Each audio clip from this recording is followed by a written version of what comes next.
front of me is BLACKVIEW Tab 12 Pro, and today I would like to show you how you can open apps in split screen view.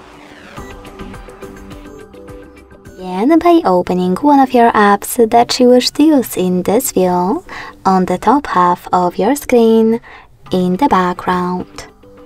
In order to do that, click on your app and use this button with 3 lines. Now select those 3 dots at the top right corner of your app and select split screen from the pop-up. Then just click on the second one. As you can see, now I can use both at the same time.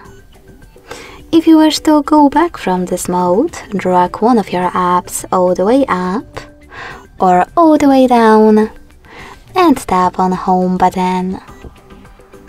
Thanks so much for watching. If you enjoyed this video, leave a like, comment and subscribe.